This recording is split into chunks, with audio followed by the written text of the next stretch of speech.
The food we eat affects our body and mind. In particular, the stress, energy, and negative emotions contained in animal products have a significant impact on our digestion and overall vibration. Stress has a fatal impact not only on humans, but also on animals. The animals we consume as meat are often raised and slaughtered in environments that are much more squalid and painful than we imagine. Have you ever thought deeply about where the meat we eat every day comes from and how it gets to us? The shocking reality is that most animals raised for human consumption live in deplorably poor conditions. Most livestock are confined in cramped spaces and suffer from extreme stress. They're fed cheap GMO grain, and inhumane practices such as debeaking young chicks to prevent them from pecking each other due to stress are often carried out.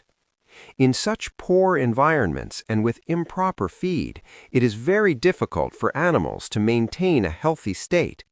Consequently, antibiotics are frequently administered to prevent disease, and artificial growth hormones are used to maximize profits by inducing rapid growth. The stress levels of animals living in such dismal conditions are inevitably high. Furthermore, harmful chemicals remain in these animal products. More importantly, animals feel immense fear and terror when being led to the slaughterhouse and during the actual slaughter. This extreme stress causes the animal's body to release large amounts of stress hormones. As a result, studies show that the meat of the animals we consume contains high levels of cortisol, adrenaline, and other stress-related steroid hormones.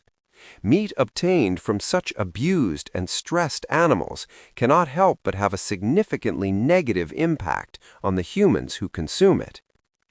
This becomes even clearer when viewed from the perspective of vibration. It is nearly impossible for animals raised under immense stress in poor environments to maintain a healthy state. This is evident from the fact that a significant portion of antibiotics produced by pharmaceutical companies worldwide is administered to animals. The fact that animals are sick means their vibration frequency is also in a very low state, and consuming such low vibration meat means that our own vibration can also be lowered. Famous author and activist John Robbins describes this reality as follows. All beef cattle can eat grass or forage like alfalfa in pastures or rangelands for only a very short initial period. After that, however, all beef cattle are fattened on grain in feedlots. There is no instance where a young calf weighing 80 pounds at birth grows into a 1,200-pound cow by eating grass for over a year.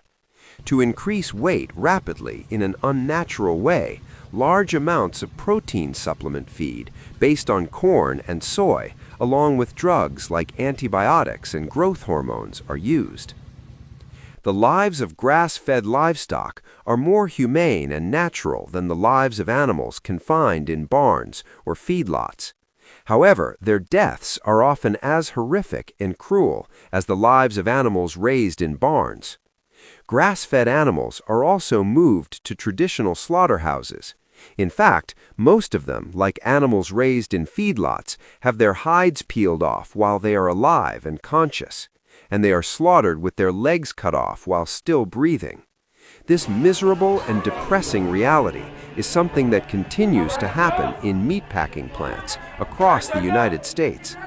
Confronting the barbaric reality of these slaughterhouses can strongly remind those who think of idyllic cows grazing leisurely that they do not truly know the reality. This reality reminds us that meat, which we simply thought of as a source of protein, may actually contain immense pain and low energy.